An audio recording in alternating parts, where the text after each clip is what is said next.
अरे श्योर मेरी आवाज आ रही है बच्चे? अच्छा, दैट्स गुड।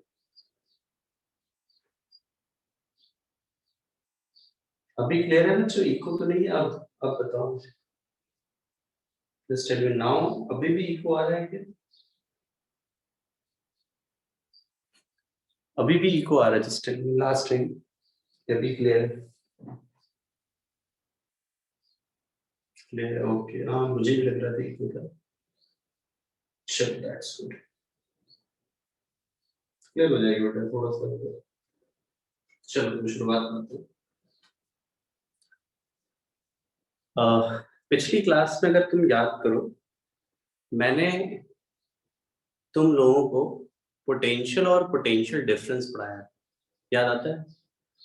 मैं वापस याद दिलाता हूँ, स्पेशली पोटेंशियल डिफरेंस अगर मैं याद करूँ। मैंने जो पोटेंशियल डिफरेंस का बेसिक मतलब ये बताया था।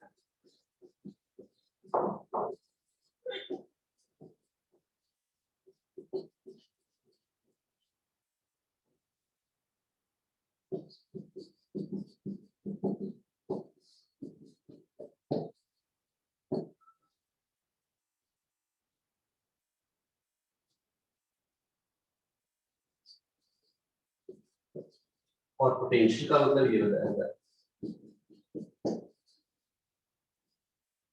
याद आता है क्या बच्चों? मुझे ये बता दो बस। मुझे बस ये बता दो, इतनी बात क्लियर होती है सभी लोगों को? Is it clear? कितनी बात क्लियर होती है? और इसी के अराउंड ही हमारा पोटेंशियल या पोटेंशियल डिफरेंस की कहानी पूरी घूम गई। मैंने तुमसे बोला था बस ये फॉर्मूला याद रहे, वो बड़ा इंपॉर्टेंट है। ठीक है, ये फॉर्मूला याद रहे, ये बहुत ज्यादा इंपॉर्टेंट। ठीक है, अब यहाँ अगर हम बात करें, ध्यान देना, आज की क्लास की शुरुआत हम लोग पोटेंशियल डिफरेंस से ही करेंगे। पोटेंशियल में उसके बाद पे जाऊंगा, पहले पोटेंशियल डिफरेंस के रिलेटेड चीजें करेंगे। पोटेंशियल डिफरेंस निकालते समय यहाँ पर एक बात तो पक्की है कि हमें ई डॉट डी आर करना पड़ रहा है। अब ई दो तरीके से ले सकते हैं, एक तो ई कांस्टेंट है, दूसरा ई वेरिएबल है। तो दोनों केस को कवर करते हैं, दोनों ही केस को कवर करते हैं when E is constant and when E is not constant. ठीक है, चलो देखते हैं।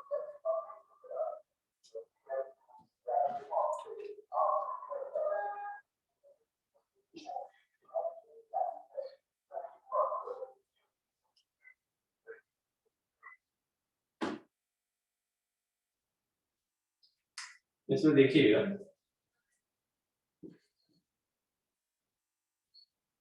अब if E is constant,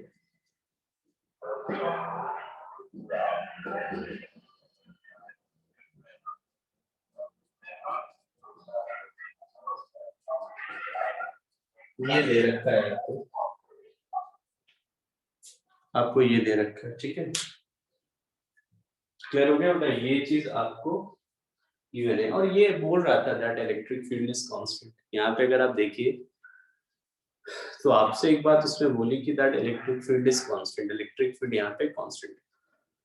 तो यहाँ पर अब जरा देखना, यहाँ पे जब हम डी आर लिखेंगे तो डी आर जो बनेगा ना बच्चे, ये बचेगा D x I cap, D Y J cap, D Z की कैप। और जरा इसको डॉट दोगे तो सुनते रहना जरा, वीबी माइनस वी ए। देखना बच्चे जरा, वीबी माइनस वी ए ये क्या आएगा? Minus E X D X, E Y D Y, E Z D Z, ये बचेगा। अब तुम लिमिट डाल सकते हो, x1 से x2, ये y है ना, तो y1 से y2, z1 से z2, और ये बचेगा ex माइनस का x2 minus x1, ey y2 minus y1, ez z2 minus z2, ये बच जाएगा। और इसको और सिंप्लीफाई करके मैं लिख दूँ ना बच्चों, इसको मैं और सिंप्लीफाई करके लिखता हूँ, मैं थोड़ा सा हटाऊंगा।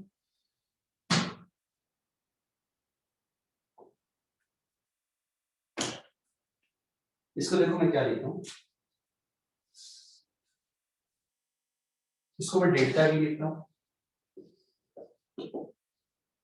Minus E X delta X minus E Y delta Y minus E Z delta.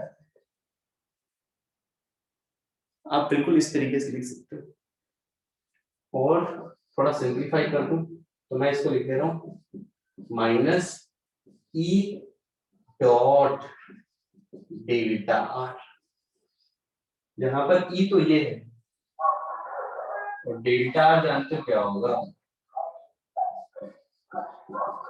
X to minus x, या सिंपली इसको ऐसे कर दो,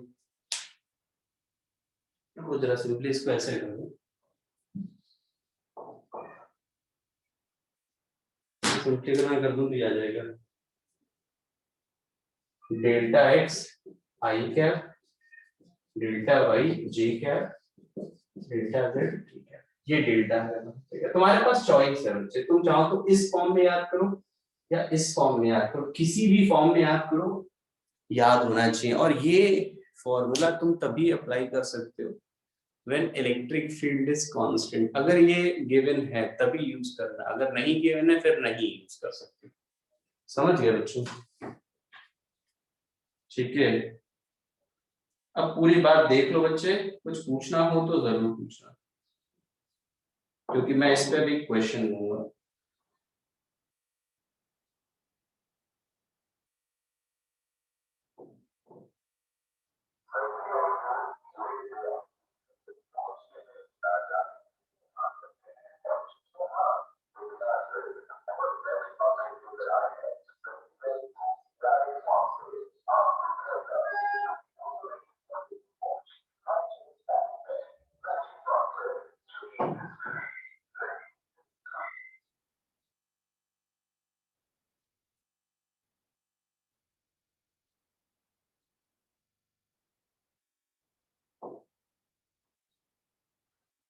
अब बड़े से अच्छे से देख लो मैंने क्या किया, कुछ पूछना तो जरूर पूछिएगा।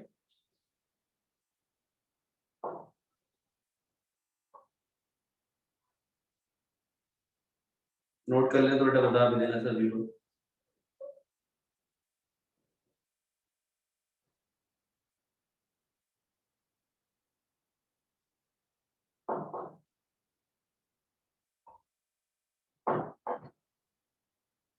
बेटा डॉट प्रोडक्ट कौन करेगा, दिव्य कुमार ई dot D are, E dot D are, तो तुम कैसे ये बाहर ले देते हो, डॉट प्रोडक्ट करना पड़ेगा ना।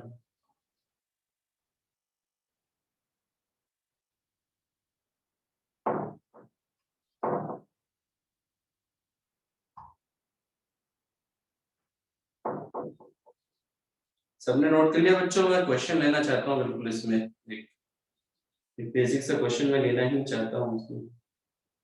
जल्दी नोट करो बच्चों, जल्दी नोट करो, चलो कुछ पूछना हो तो पूछ भी लेना बच्चों।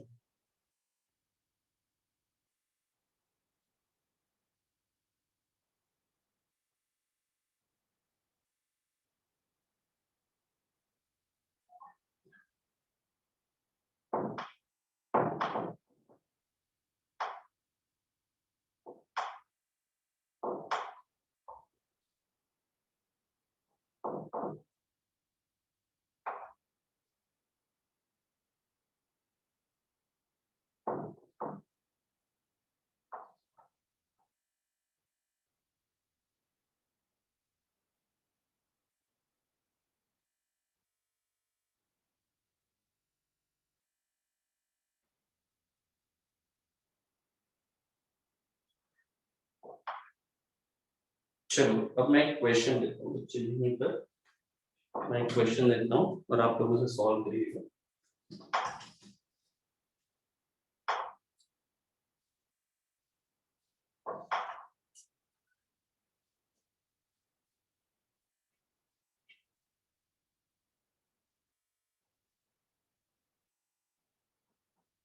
देखना बच्चे जरा, मैं यहाँ पर एक क्वेश्चन लेता हूँ। मैंने कहा ठीक है, इलेक्ट्रिक फील्ड है अपने पास,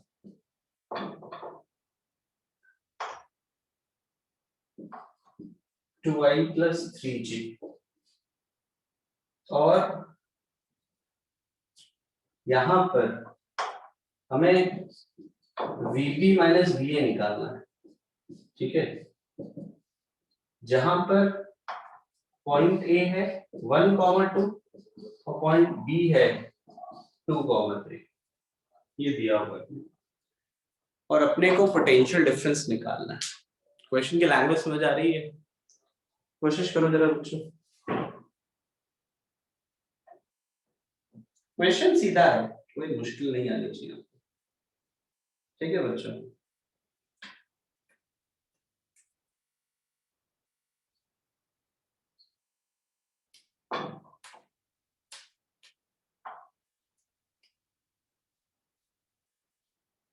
काफी लोगों ने आंसर दे दिया है मेरे को, दैट्स वेरी गुड।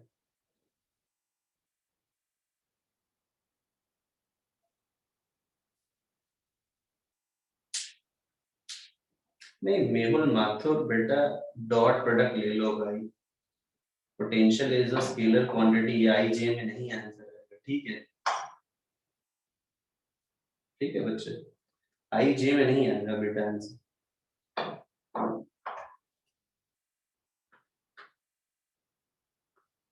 देखो ना बेटा, ये है ना फॉर्मूला अपने पास, ये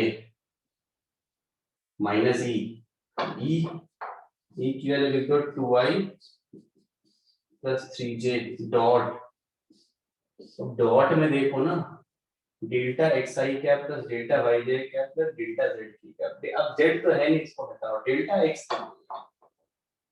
ये बी है, ये ए है, तो डेल्टा एक्स क्या होगा बेटा? देखो फाइनल पॉइंट ये है, इनिशियल पॉइंट ये है, ठीक है, तो बी ये होगा तुम्हारा x2, ये होगा तुम्हारा x1, तो मैं लिखूंगा 2 माइनस 1 आई कैप प्लस 3 माइनस 2 जी कैप।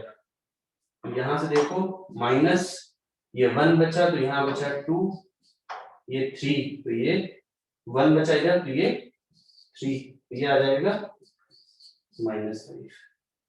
आंसर तुम्हारा बच्चे यहाँ पे -5 है। वैसे बहुत सारे लोगों ने निकाला, ये बहुत अच्छी बात है।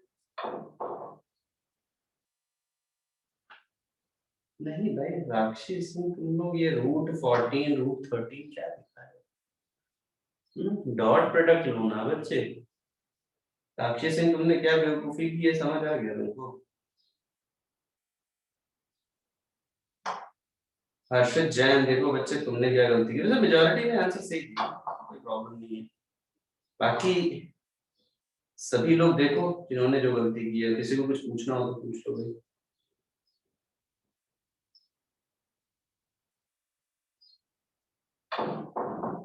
बेटा क्लियर हो गया? ऋत्विक या ऋतिक प्रजापत, तुमने भी जो गलती की है उसे सुधारो सार्थक।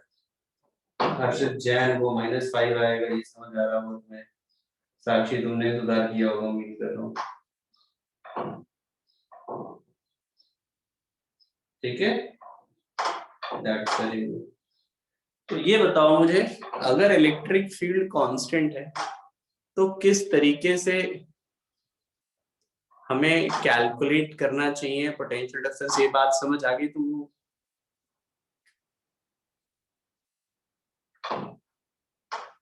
चलो अब एक दूसरा केस लेते हैं जब इलेक्ट्रिक फील्ड कांस्टेंट नहीं है।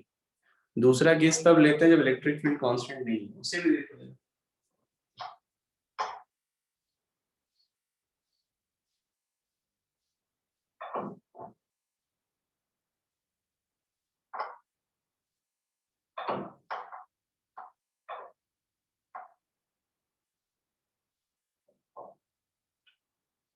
When electric field is not constant,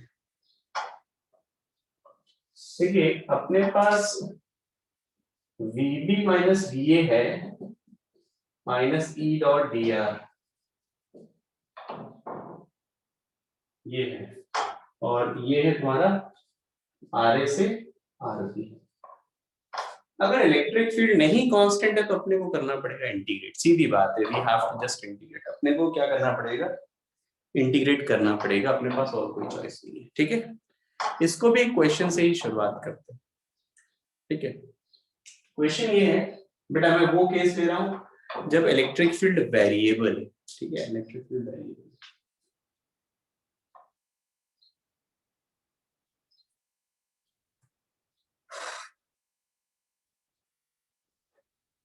ये इनफाइनाइट लाइन चार्ज है,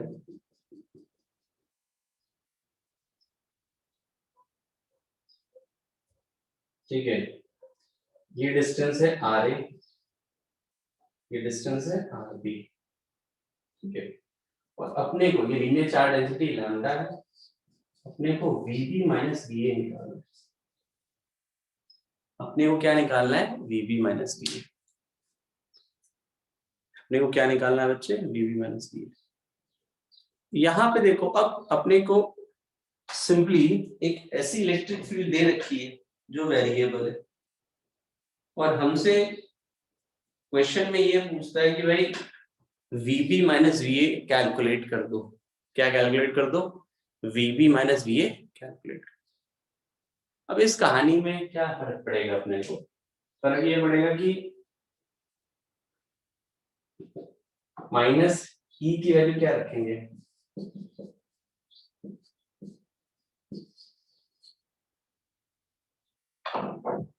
आर ए से आर बी, तो अपने को क्या चाहिए, वीबी माइनस वी है ना, आर ए से आर बी, सिंपली ये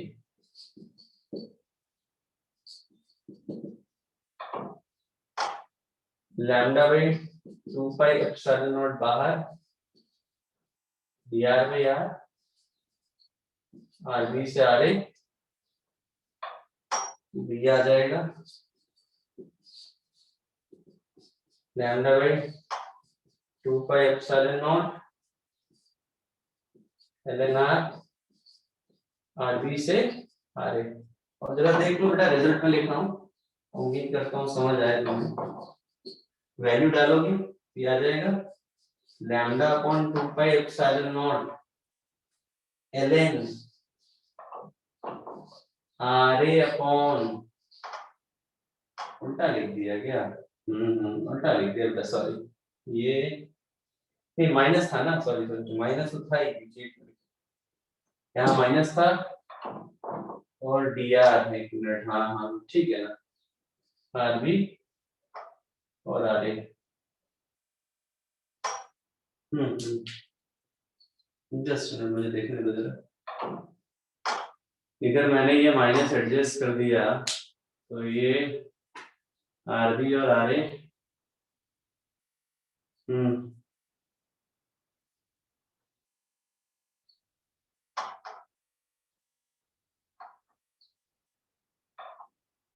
ठीक है, ये आएगा, ये आएगा, माइनस एडजस्ट कर दिया मैंने। बिल्कुल सही है, क्या ये बात क्लियर होगी आप सभी लोगों को,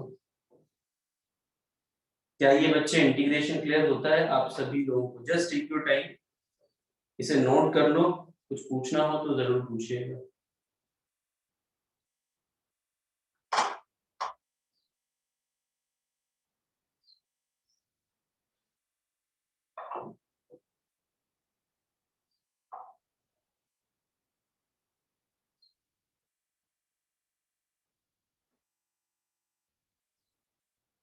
बेटा सबको समझ आ गया, अरे श्योर, देख लो, मैं फिर से पूछ रहा हूँ, अरे श्योर ही क्लियर है सभी को, नहीं नहीं नोट कर लो, किसी को डाउट हो तो जरूर पूछना।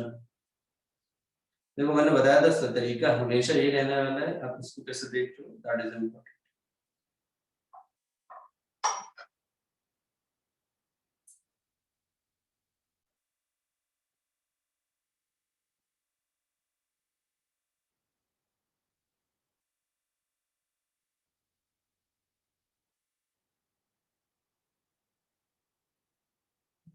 यार तुम्हें क्या बताएं कैसे रह लेना है,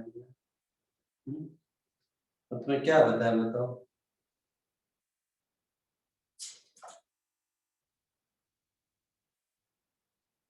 इंटीग्रेशन का रिजल्ट है भाई इंटीग्रेशन का रिजल्ट है dr/r ln r होता है। अब हो जाता है क्या बच्चे?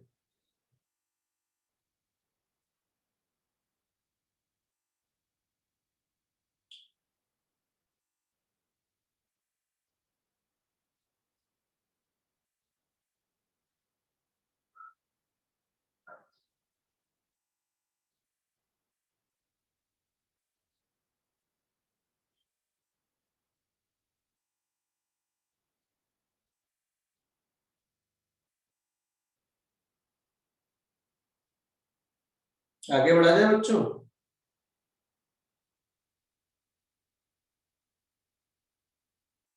बस देख लो यहाँ पे जब भी तुम्हें मिले ना तो बस ई डॉट डी आर, और जब भी तुम्हें डॉट प्रोडक्ट लेना होता है ये ई डॉट डी आर सीधे सीधे ई डी आर लिख दिया करना, क्योंकि ई और डी आर के बीच का एंगल हमेशा 0 होता है।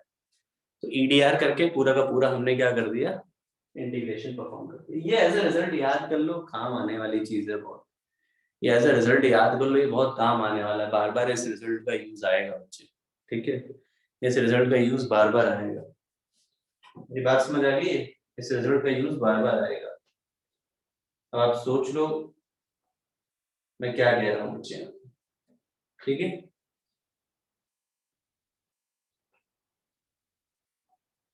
तो उम्मीद करता हूं तुम लोग को पोटेंशियल डिफरेंस थोड़ा बहुत लिखना समझ आ गया है।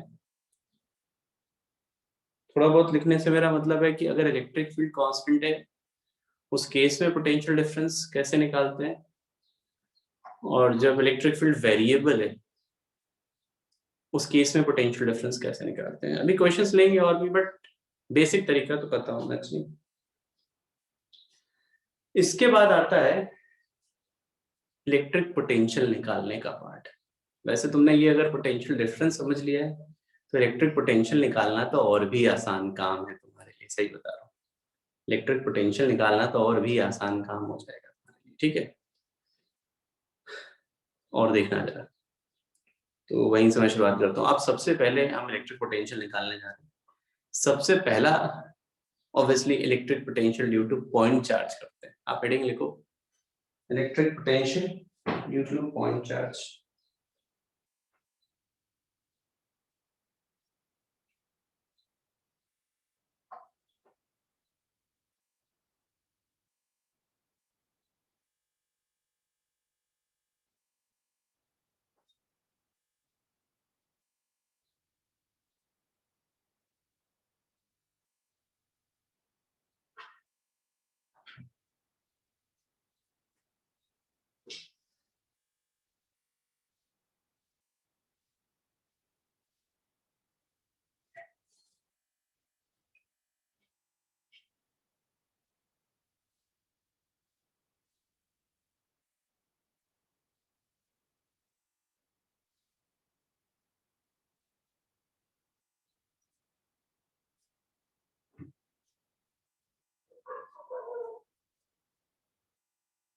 देखिए इलेक्ट्रिक पोटेंशियल का फॉर्मूला अगर आप याद करें, याद आता है एग्जैक्टली ये, और हम निकालने जा रहे हैं electric potential due two point charge.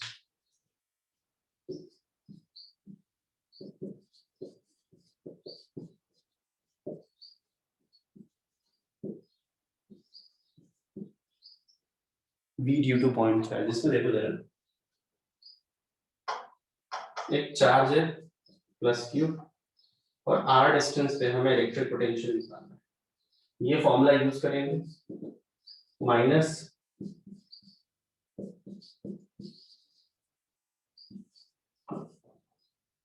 v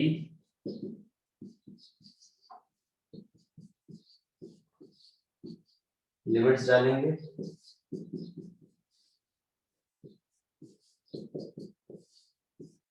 और v की वैल्यू आ जाएगी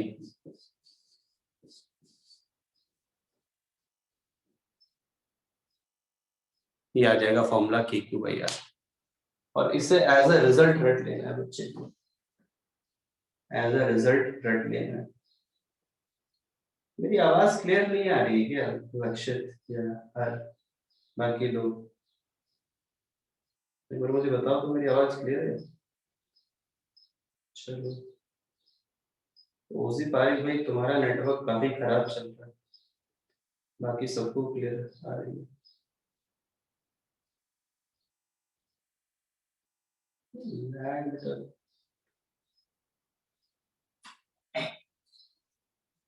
नॉट मतलब बाकियों का है, थोड़ा सा नेटवर्क कभी ऊपर नीचे हो सकता है, ऐसा नहीं है। बाकी मैं ये नहीं कह सकता कि मेरा नहीं है नेटवर्क ऊपर नीचे, बट मेजोरिटी ऑफ देना थिंक कि सही है। मुझे बेटा लिमिट डाल के देखो, मैंने डायरेक्टली लिख दिया इसलिए तुम्हें नेगेटिव दिख नहीं रहा है, जरा तुम लिमिट डाल के देखो, upper limit minus lower limit करो तुम्हें मिल जाएगा कि नेगेटिव कहाँ दिया है। मैंने एडजस्ट करके लिखा है मुझे, ठीक है।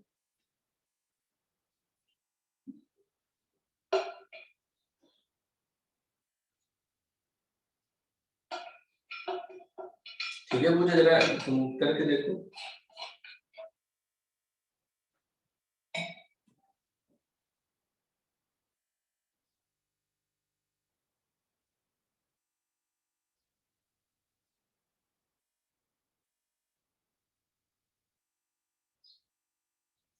तो बेटा एज अ रिजल्ट रट्टा मारना तुमको ये,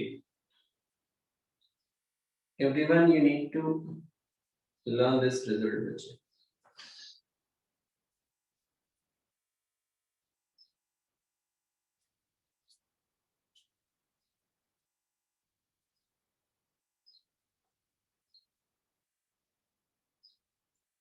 भाई लिख लिया करो तो बता दिया करो कि लिख लिया है। हाँ भाई, पता होता चलता नहीं है, ठीक है। क्लास में तो तुम लोग की शक्ल या हाथ देख के पता चल जाता है, यहाँ तो कुछ पता नहीं चलता।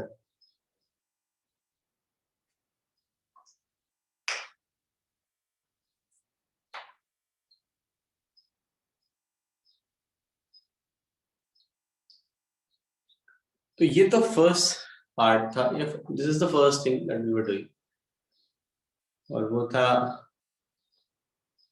आपका electric potential due to a point charge.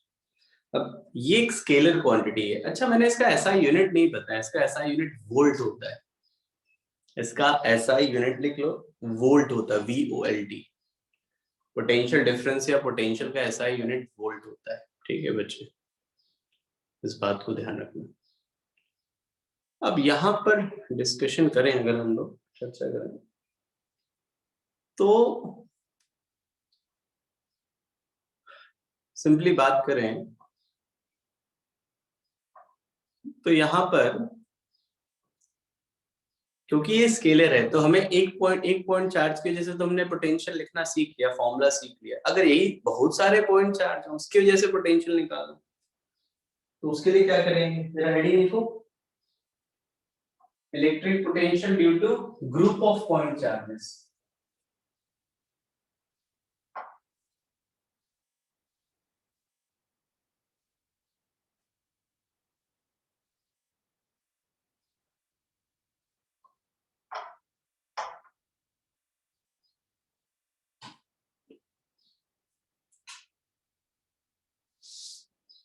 V due to group of point charges.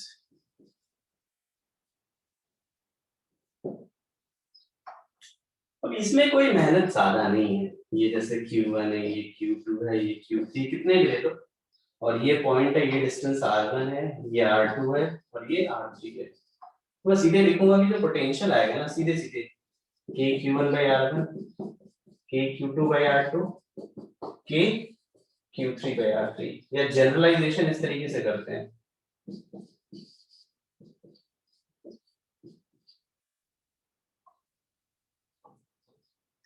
अब सीधे सीधे लिख के जोड़ दो। ये फायदा है यहाँ पे स्केलर के होने का।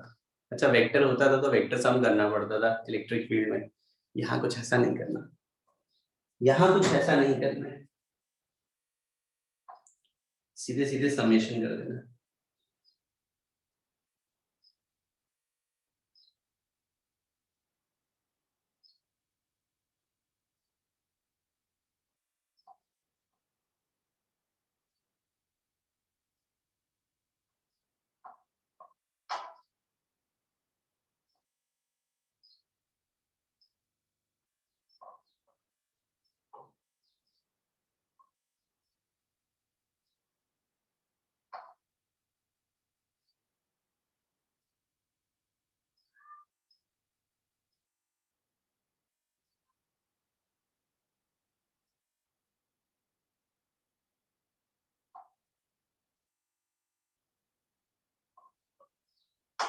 एक क्वेश्चन तो आंसर करोगे क्या इस पे? क्यों भाई, एक क्वेश्चन तो आंसर करोगे तुम लोग?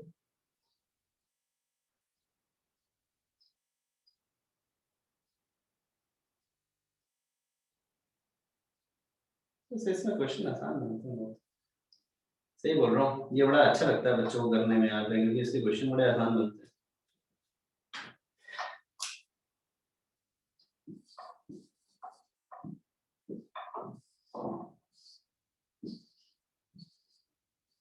ये एक स्क्वायर है, ये एक स्क्वायर है, दिस इज अ स्क्वायर, इसका साइड लेंथ, ये एक स्क्वायर है जिसका साइड लेंथ ए है, जिसका साइड लेंथ क्या है? ए। ठीक है, और इस पॉइंट पर इलेक्ट्रिक पोटेंशियल निकालो, इस पॉइंट पर इलेक्ट्रिक पोटेंशियल निकालो।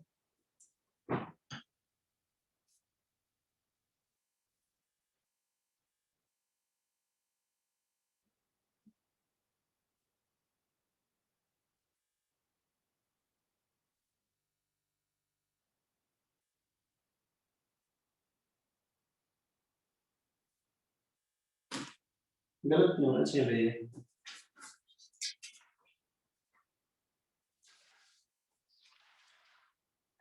मैं कह रहा हूँ गलत नहीं होना चाहिए भाई ये।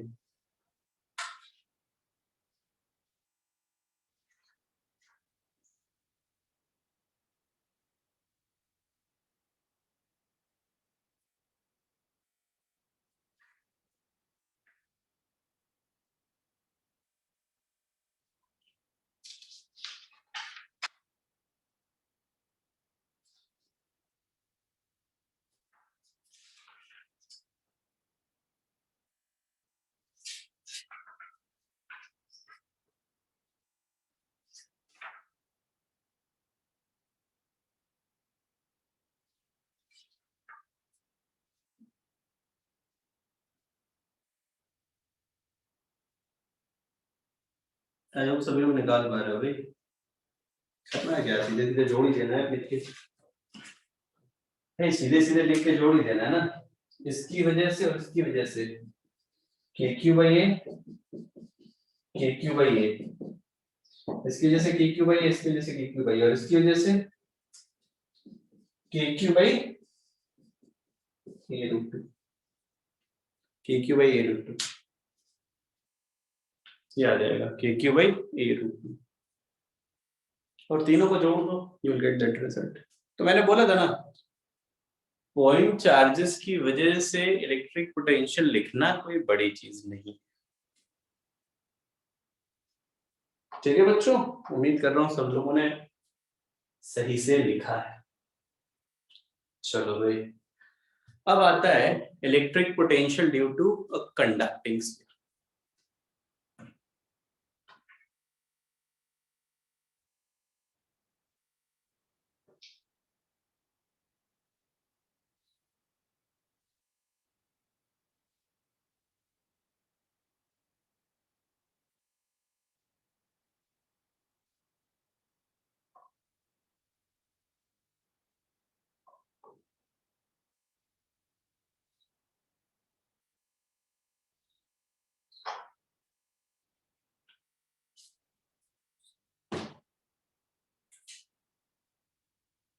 V due to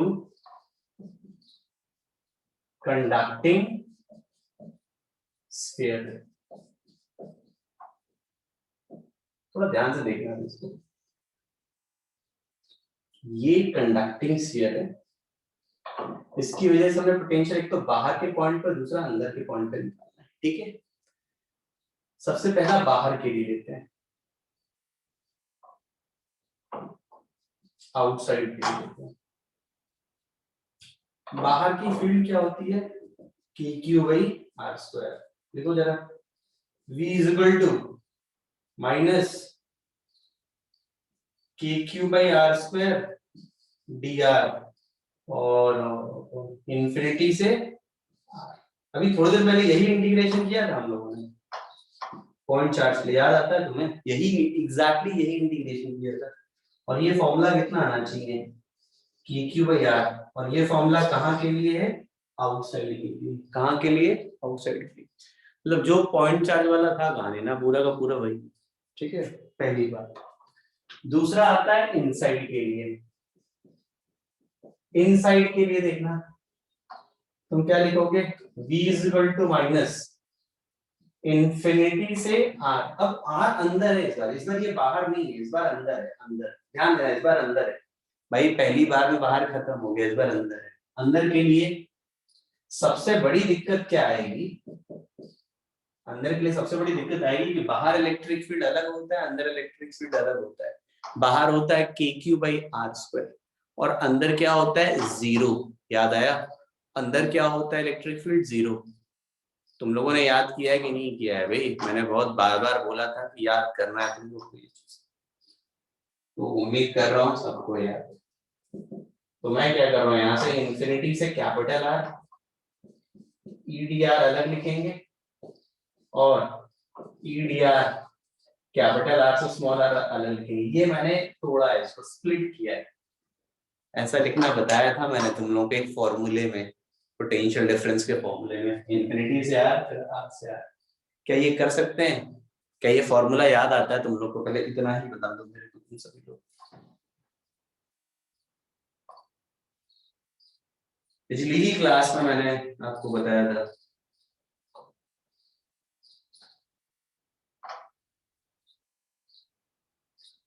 सब लोग रिप्लाई करोगे, पता चले कुछ पढ़ वढ़ रहे हो तुम लोग।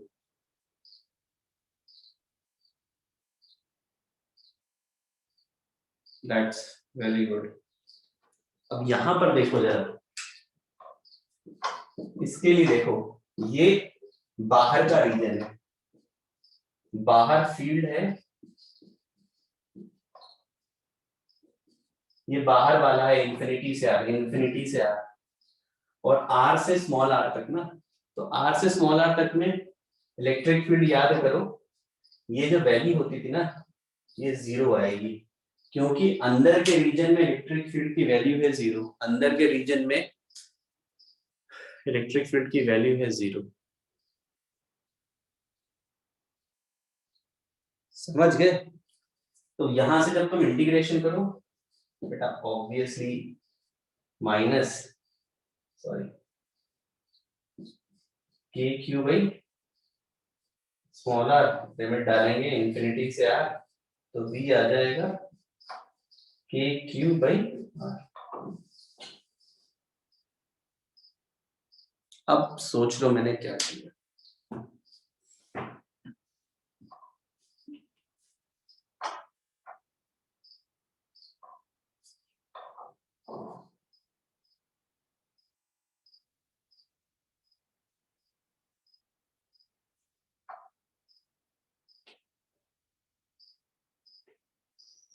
जरा तुम लिमिट देखो, कैपिटल आर से स्मॉल आर है, ये रीजन हो गया अंदर का, और अंदर इलेक्ट्रिक फील्ड की वैल्यू होती है जीरो। अंदर जब इलेक्ट्रिक फील्ड जीरो है तो ईडीआर की वैल्यू भी जीरो आएगी।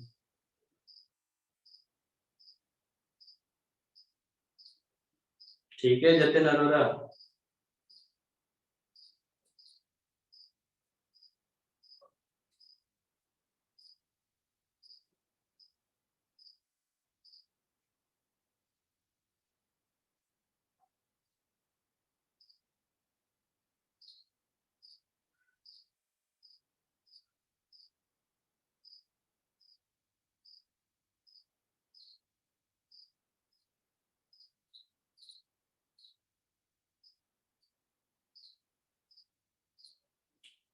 बाकियों को तो क्लियर हो गया कि नहीं हो गया भाई।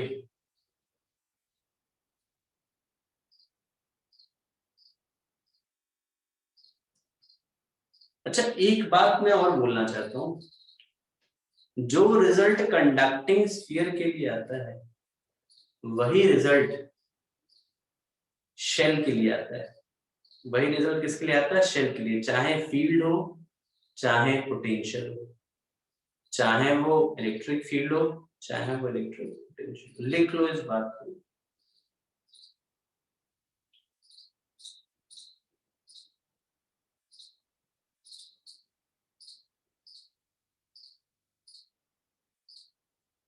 सार्थक, अंदर पोटेंशियल कांस्टेंट होगा। मैं कह रहा हूं बच्चे की जो रिजल्ट मैंने कंडक्टिंग स्फीयर के लिए निकाला है वही रिजल्ट शेल के लिए या हॉलो स्फीयर के लिए भी आता है। वही रिजल्ट शेल के लिए या हॉलो स्फीयर के लिए भी आता है। आदित्य मेहर बाहर के लिए काम कर रहा है ऐसा। हर्षित निम्बावत, शेल कंडक्टिंग हो या ना हो कोई फर्क नहीं पड़ता, बस यूनिफॉर्मली चार्ज होना चाहिए। हर्षित, शेल कंडक्टिंग हो या ना हो उससे कोई फर्क नहीं पड़ता, अगर नॉन कंडक्टिंग भी है तो भी कोई दिक्कत नहीं है, बस एक चीज का फर्क होना चाहिए कि जो चार्ज है वो यूनिफॉर्म होना चाहिए। बेटा क्या ये पूरी बात सबने लिखी?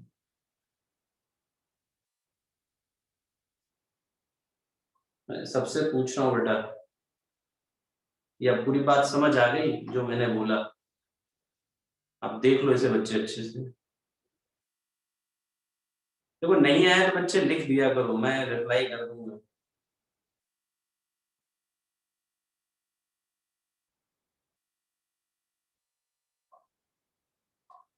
सबसे लास्ट वाले में बेटा लिमिट डालो ना, लिमिट डालोगे तो कैपिटल आ जाएगा, यहाँ स्मॉल आ रहा है इंटीग्रेशन से, लेकिन जब लिमिट डाली तो के Q by are minus K Q by infinity आएगा, के क्यू बाई इन्फिनिटी 0 हो जाएगा, K Q by capital R बचेगा। अरे साफ साफ तो लिखा है जतिन होगा, तो बड़े कंफ्यूज रहते हो, बहुत कंफ्यूज रहते हो, ऐसे कैसे चलेगा भाई?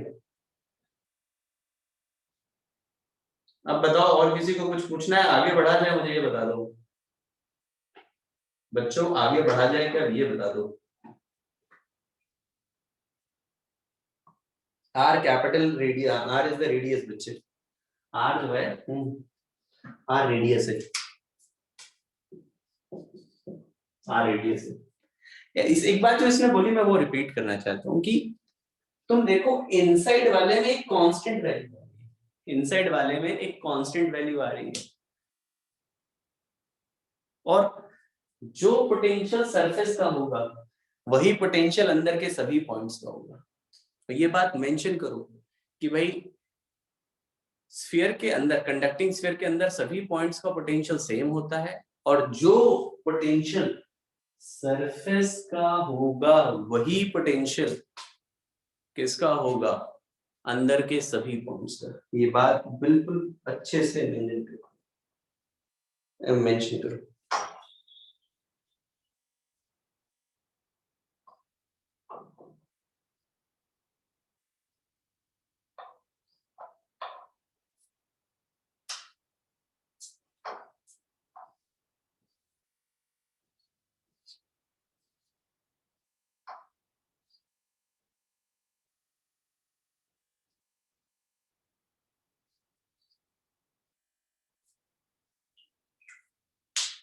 और V वर्सेस R ग्राफ लिया,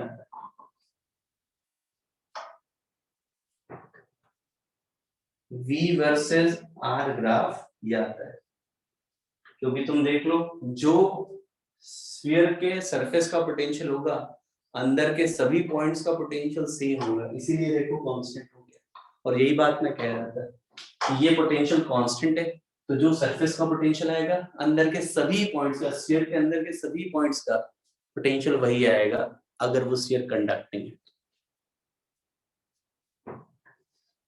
बेटा सेम रिजल्ट है शेल के लिए भी, यूनिफॉर्मली चार्ज शेल के लिए सेम रिजल्ट है। जगह मेरे ख्याल से तुम्हें सवाल का जवाब मिल गया होगा।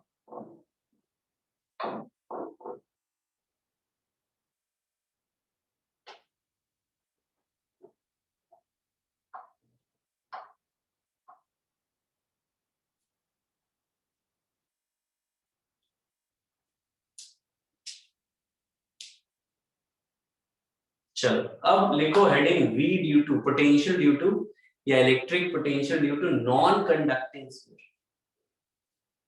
इलेक्ट्रिक पोटेंशियल ड्यू टू, बेटा यहाँ पे एक नॉन लिख लेना, नॉन कंडक्टिंग स्फीयर।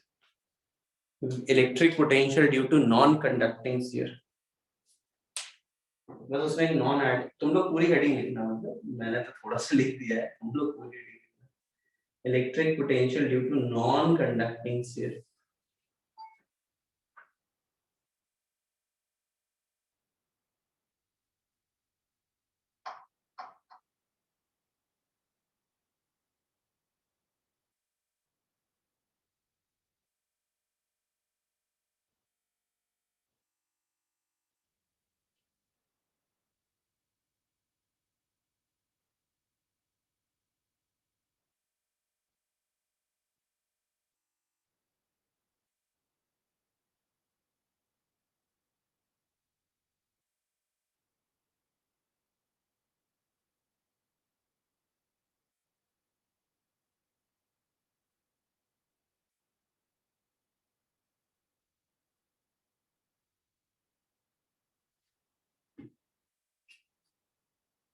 बेटा ग्राफ क्या, 0 से r में कांस्टेंट है, उसके बाद 1/r का प्रोपोर्शनल है। श्रेयन कपूर, बेटा मैं कहूंगा तुम याद कर लो, समझाने के लिए इसमें कुछ है नहीं मैथमेटिकल, अगर आप जब पढ़ोगे तुम्हें तो वैसे ही समझ आ जाएगा। ये कांस्टेंट है ये, और उसके बाद ये ग्राफ है, जैसे जैसे r बदलेगा वैसे वैसे इलेक्ट्रिक पोटेंशियल डिक्रीज करेगा, r बढ़ेगा तो इलेक्ट्रिक पोटेंशियल डिक्रीज करेगा। और नहीं समझ आ रहा थोड़ा लर्न कर लो, कोई प्रॉब्लम नहीं है। ये भी तुम मैथ्स का ग्राफ पढ़ने शुरू कर दिया होगा मेरे ख्याल से, वो चीजें तुम्हें वैसे ही समझ आ जाएंगी। नोट कर लिया तुमने, पहले बता, हेडिंग नोट कर लिया क्या तुमने, ये बताओ मुझे, बता हेडिंग नोट कर लिया क्या, सभी ने हेडिंग नोट कर ली?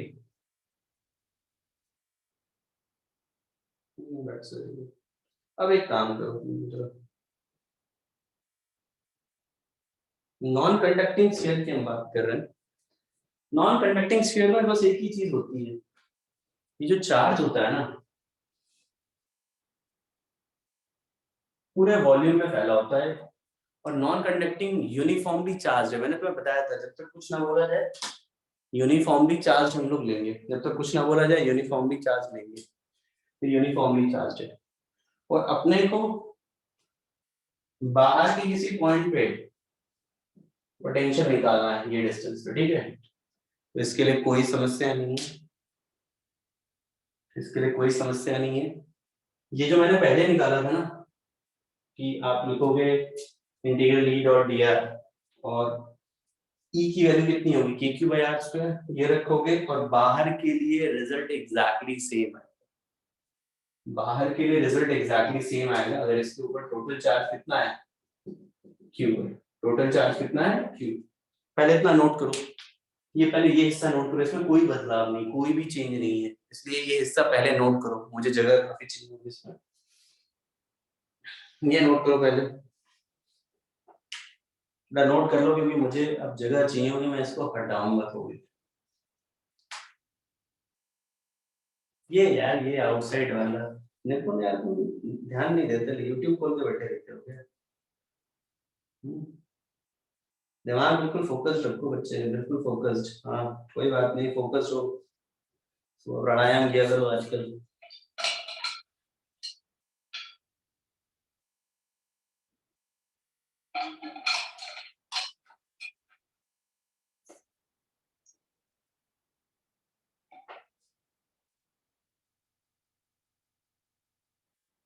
बाहर के लिए बेटा कोई बदलाव नहीं होगा, क्या मेरी बात समझते हो बच्चों, तुम लोग सभी लोग?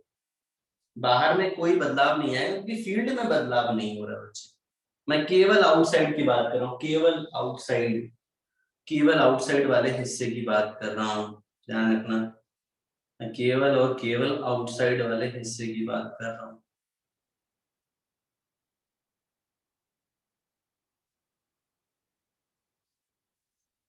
चलो अब देखो जरा इनसाइड वाले हिस्से पे आते हैं ना, यहाँ पर इनसाइड वाले हिस्से पे, इनसाइड वाले हिस्से में भी शुरुआत में ऐसे ही करूंगा, इनसाइड वाले हिस्से में भी ना शुरुआत ऐसे ही करूंगा, इनसाइड में अंदर के पॉइंट पे किसी पॉइंट पे फील्ड निकालना है तुमको, ठीक है, तुम्हारे पास formula integral E dot D R, ये तुम्हें एक बात पता है, बाहर इलेक्ट्रिक फील्ड अलग है, अंदर अलग है, ये बात पता है तुमको, है ना? तो मैंने इसको स्प्लिट कर दिया इन्फिनिटी से आर, कैपिटल आर से।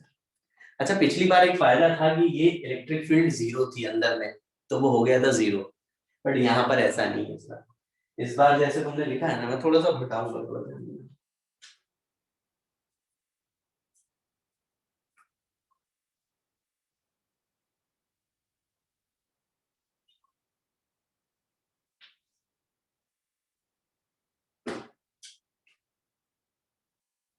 माइनस, अंदर इलेक्ट्रिक फील्ड आया था रो आर बाई 3 एप्सिलॉन नॉट, याद है क्या तुमको?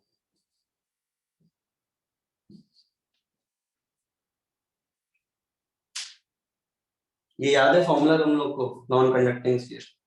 बाकी कुछ नहीं, बाकी तो ये इन्फिनिटी से यार सेम फील्ड रहेगी, लेकिन अंदर में पिछली बार मैंने इस ई को कह दिया था जीरो, और कंडक्टिंग में ई जीरो आता था, लेकिन नॉन कंडक्टिंग में जीरो नहीं है, उसकी वैल्यू कितनी है, rho R by 3 epsilon not.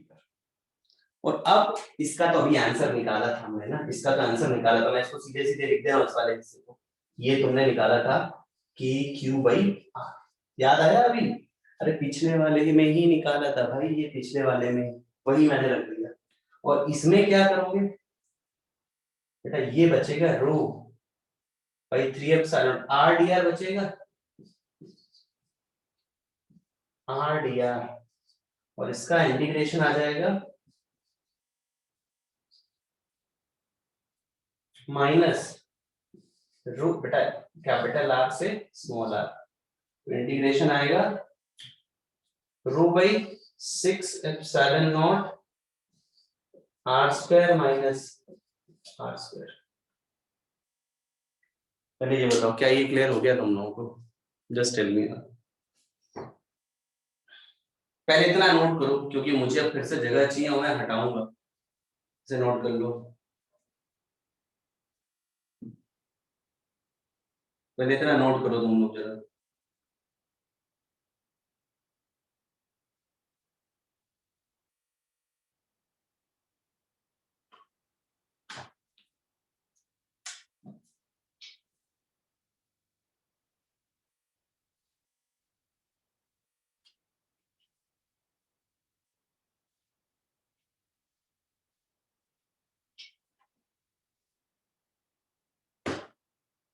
ज्यादा हो गया क्या भैया? बहुत सारी चीजें ऐड कर दी मैंने, बट ये मुश्किल तो नहीं है, बस ये है कि हाँ बहुत सारी चीजें हैं, बस यही फर्क है।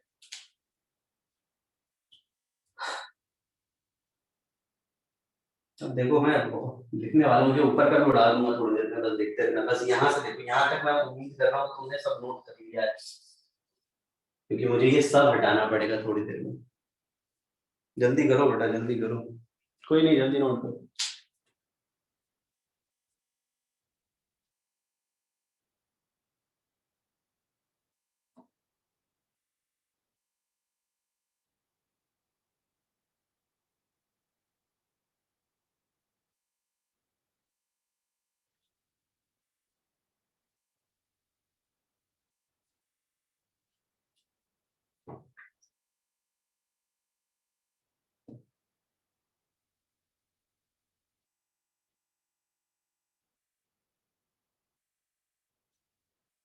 तुम अपने काम से काम रखते हैं, फालतू चीज मत पूछो मेरे से।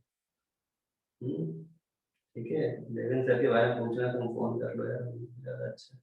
मेरे से क्या पूछ रहा है? और ये जगह है क्या लेविन सर के बारे में पूछने के लिए? यहाँ फिजिक्स पढ़ने बैठा है कि हालचाल पूछने बैठा है?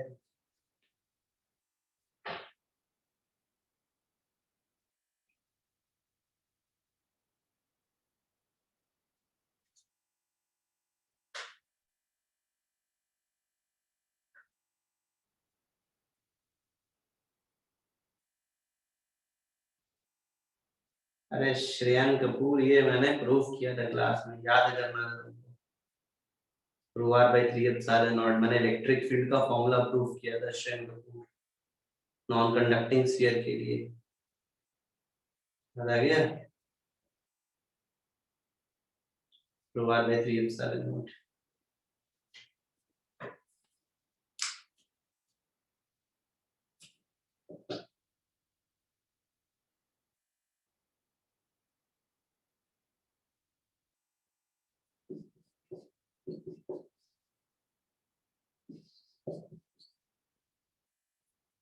रो की वैल्यू रखनी है मेरे को, इसको माइनस में एडजस्ट कर दे रहा हूँ, ध्यान देना,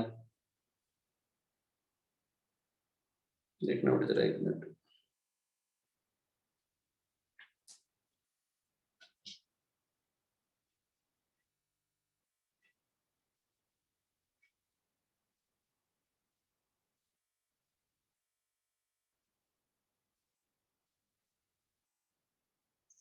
ये माइनस जो है मैं एडजस्ट कर दे रहा हूँ, तो ये माइनस एडजस्ट कर दिया, और रो की वैल्यू मैं याद दिलाता हूँ तुम्हें, Q upon 4/3 pi R Q 1/6 epsilon naught, और बेटा ये माइनस मैंने एडजस्ट कर दिया है, R square minus R square लिख दिया ये, और यहां से थोड़ा ध्यान देना तुम लोग जरा यार बच्चों, मैं यहां से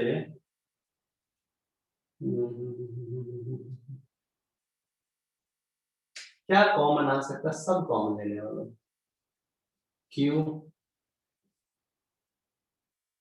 4 pi epsilon not R cube, ये मैंने कॉमन लिया,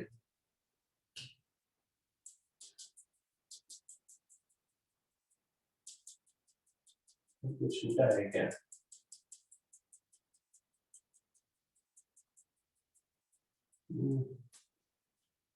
ये आ जाएगा आर स्क्वायर, यहाँ पर मैंने ये टर्म कॉमन लिया पूरे से,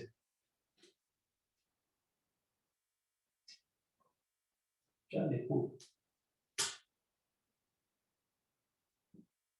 प्लस 3 से 3 कट गया, एक काम करो ना, ये कॉमन लो, उसका फायदा क्या है, ये 3 से ही काटा 2 बचा, ये 8 बचा, तो मैंने पूरा का पूरा कितना बड़ा टर्म कॉमन लिया, और यहाँ से फर्क ये पड़ेगा कि ये 2r स्क्वायर हो जाएगा, हम्म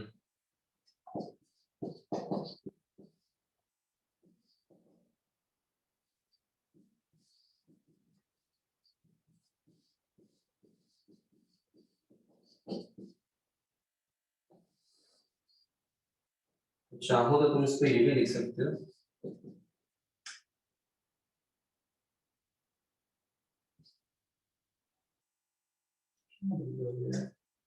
ऐसे याद कर लो, कुछ गलत तो नहीं के लिए मैं देखता हूँ ना, ठीक,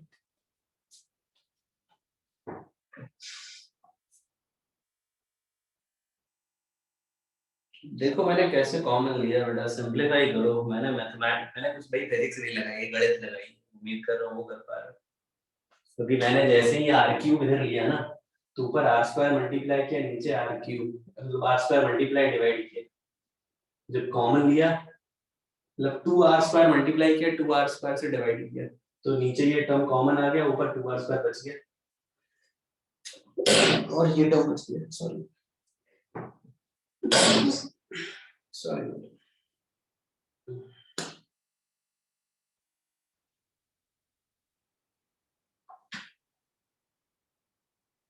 अब देख लो क्या किया बेटा,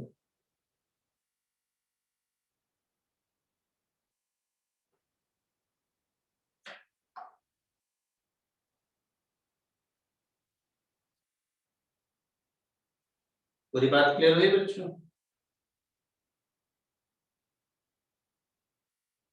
ये फॉर्मूला भी रटना है जो मैंने ब्रैकेट में बड़ा सा बना रखा है, ये भी रटना है बेटा, अब देख लो बेटा, मैं 2 मिनट दे रहा हूँ, just take your time, just take your time.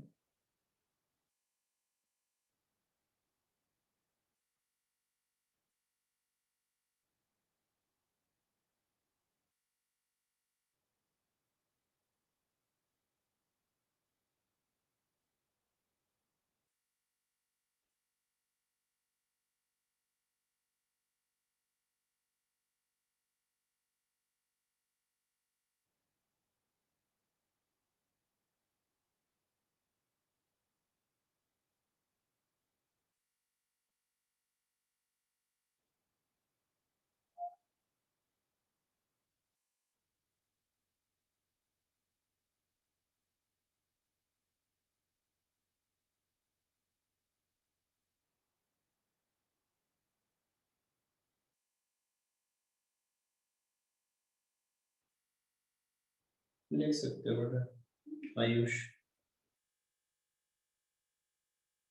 के के टर्म्स में लिख लो, के के टर्म्स में लिख लो, कोई दिक्कत नहीं। लो ये लिखते हैं मैं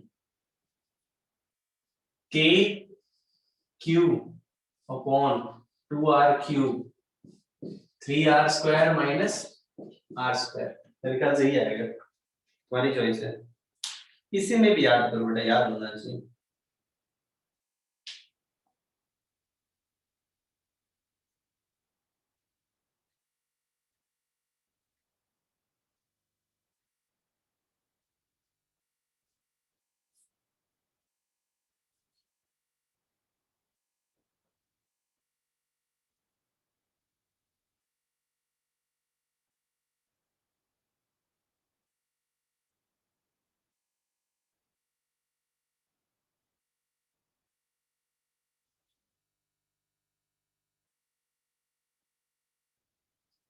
लास्ट स्टेप कौन सा, ये वाला स्टेप बोल रहे हो क्या? क्यों देते ना लोग?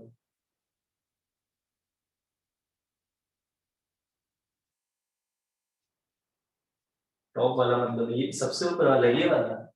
मैंने बेटा रो की वैल्यू, ये जो रो था ना, रो, उसकी वैल्यू चार्ज अपॉन वॉल्यूम कर दी है, चार्ज अपॉन वॉल्यूम बस।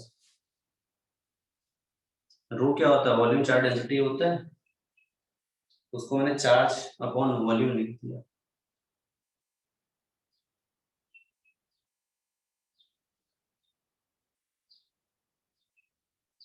इसमें तुम लोग वो ग्राफ बनाओ जरा इसका, या हाई ग्राफ बनाओ जरा इसका, वी वर्सेस आर ग्राफ बनाओ ना बेटा।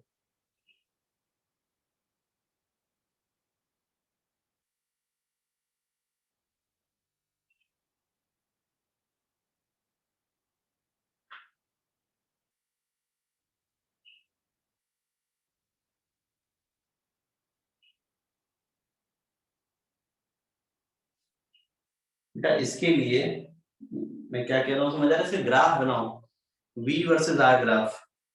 अच्छा, बाहर के लिए तो ये बिल्कुल वैसा ही ग्राफ बनेगा,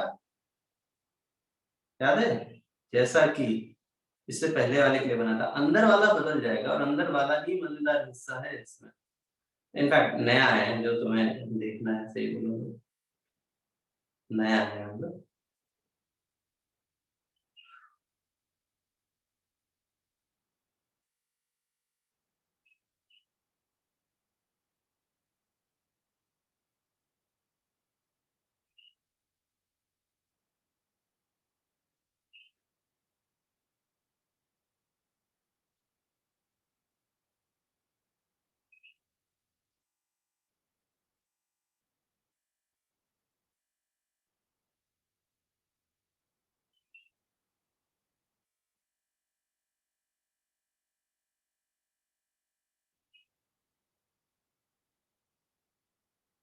बना लो, अगर मैं बनाता हूँ पहले तुम बना दो।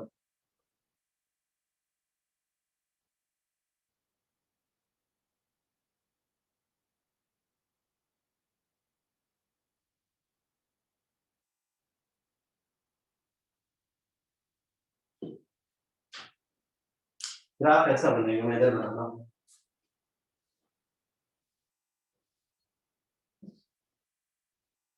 ये तो बदलेगा नहीं, ये तो पहले जैसे था वैसे ही होगा। और यहाँ वाले में बेटा ये देखो, ये एक डाउनवर्ड पैराबोला है, downward parabola, minus R square का टर्म आ रहा है, ठीक है, माइनस आर स्क्वायर का टर्म आ रहा है ना, डाउनवर्ड पैराबोला है, ठीक है। और तो ये डाउनवर्ड पैराबोला, और ये 1/r का ग्राफ याद है, पिछली बार भी यही बनाया था, यहाँ से ऐसे, ये v वर्सेस r ग्राफ होगा, और ये r याद होगा, ठीक है। यहाँ पर एक छोटी सी बात और मैं बताना चाहता हूँ, एक छोटी सी बात और बताना चाहता हूँ। याद रखना, अभी ये सब जेईई में पूछ चुके हैं सवाल, ये नोट कर लिया ना बच्चों। एक छोटी सी बात और डिस्कस करना चाहता हूँ।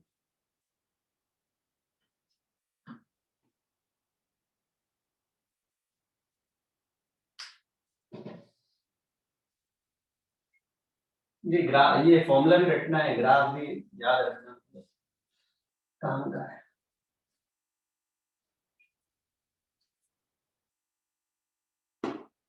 तुम अगर सरफेस का पोटेंशियल, जैसे ये स्फीयर है, तुम अगर सरफेस का पोटेंशियल निकालोगे ना, सरफेस का, यहाँ पर the small R is equal to R रखोगे, तो ये पोटेंशियल आता है सरफेस का के क्यू अपॉन आर, सरफेस का पोटेंशियल ये आएगा। और जब तुम आर की वैल्यू 0 रखोगे तो ये क्या होगा, सेंटर का पोटेंशियल, और ये वैल्यू आएगी 3 k3/2r। और तुम जरा इसको कंपैरिजन करके देखो तो सेंटर का पोटेंशियल 3/2 टाइम्स सरफेस का पोटेंशियल होगा।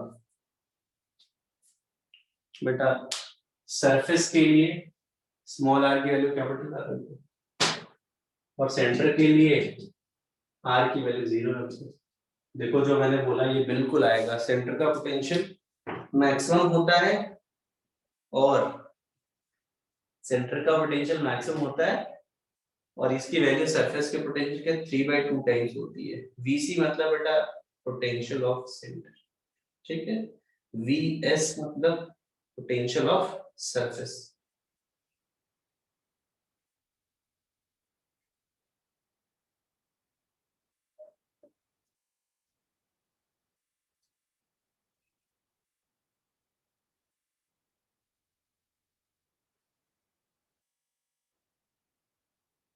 बच्चे ये फॉर्मूला भी याद करना है।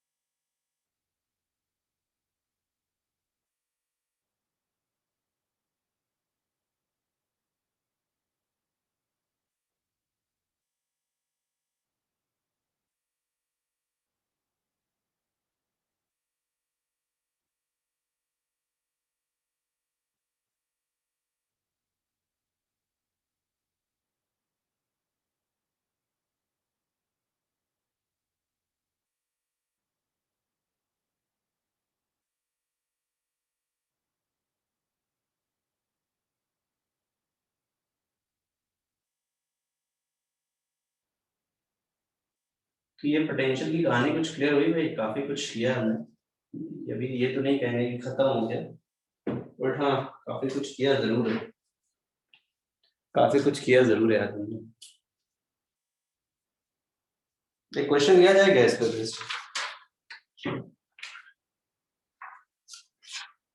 इस पे क्वेश्चन लिया जाएगा।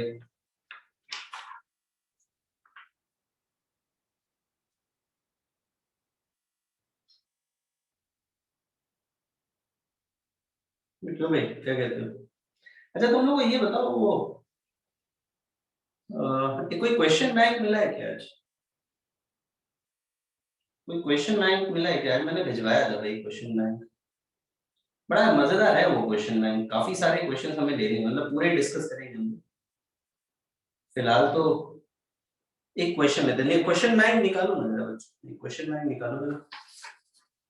एक क्या मतलब, जो मिला है वो वाला क्वेश्चन बैंक निकालो, जो मिला है ना तुम लोगों को वो क्वेश्चन बैंक निकालो। इसमें तुम जरा क्वेश्चन नंबर 20 करो, क्वेश्चन नंबर 20।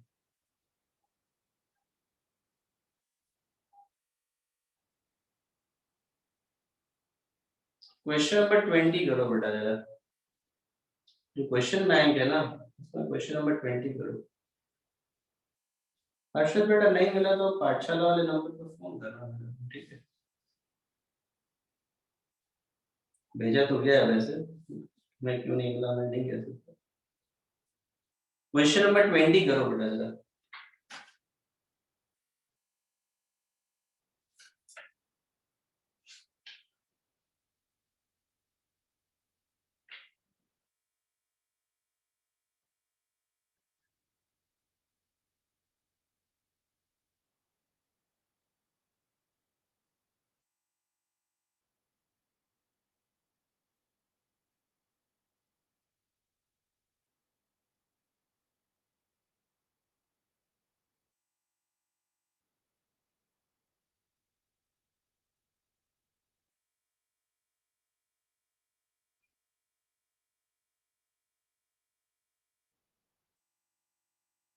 निकालो भाई, सब लोग निकालो। नहीं बेटा पढ़ा नहीं जा सकता, सॉरी।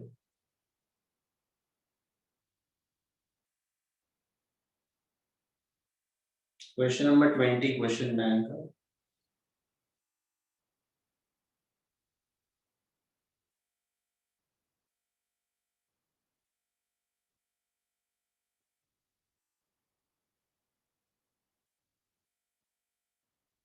देखो बेटा मैच करो आंसर दिया है। क्वेश्चन बैंक का क्वेश्चन नंबर 20। अरे भाई ये सबसे होना चाहिए, अब तक हो जाना चाहिए, तो बहुत टाइम निकाल।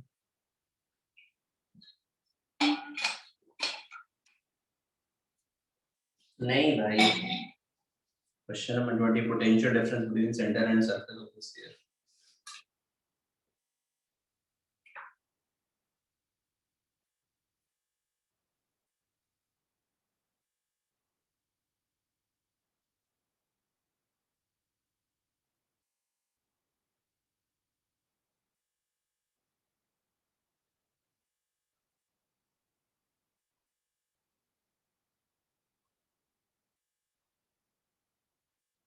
भाई क्वेश्चन में सीधे सीधे पूछा है potential difference between the centre and surface of sphere of radius R. इसमें ये कह रहा है सरफेस और सेंटर के बीच में जो पोटेंशियल डिफरेंस है उसकी वैल्यू निकाल दो। रो के टर्म से पूछा है, निकाल लो भाई, यहाँ से वैल्यू रखी हुई है देखो, ये है और ये डिफरेंस ले लो। आंसर रो के टर्म से पूछा है, rho R square upon 6 epsilon not आना चाहिए। आंसर जो होना चाहिए वो क्या होना चाहिए, rho R square upon 6 epsilon not. भाई सिंपल सा है ना, सेंटर और सरफेस के बीच में पूछा है तो डिफरेंस ले लो, और क्या। क्या कहते हो भाई?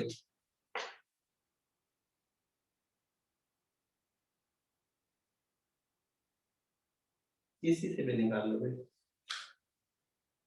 क्वेश्चन सॉल्विंग में तुम लोग का रिस्पॉन्स बहुत लेट आता है, तो मैं सरप्राइज हूँ इस क्वेश्चन को लेकर के, ऐसा क्यों हुआ है कि इतना लेट आंसर दिया है तुम लोगों ने।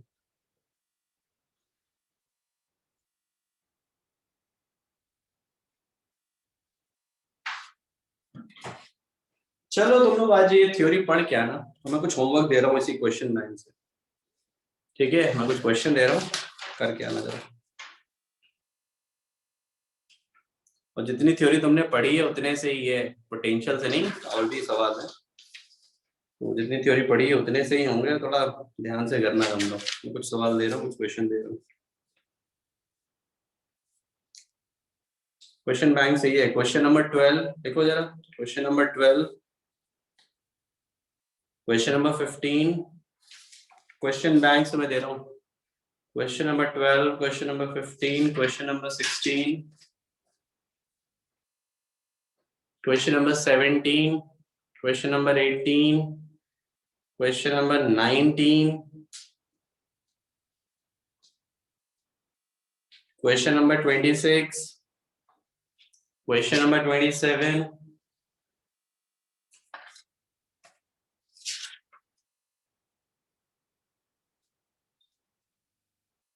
एक क्वेश्चन नंबर 4 भी लिख लो, क्वेश्चन नंबर 4 इसी क्वेश्चन बैंक का क्वेश्चन नंबर 4। बेटा ये सब क्वेश्चन पेज नंबर 1 और 2 में ही, मतलब स्टार्टिंग के ही है, सिंगल ऑल्टरनेटिव वाले, स्टार्टिंग के 2-3 पेज में ही सवाल है ये, ठीक है? स्टार्टिंग के ही सवाल है ये, 2-3 पेज में ही है, 2-3 पेज में, ठीक है?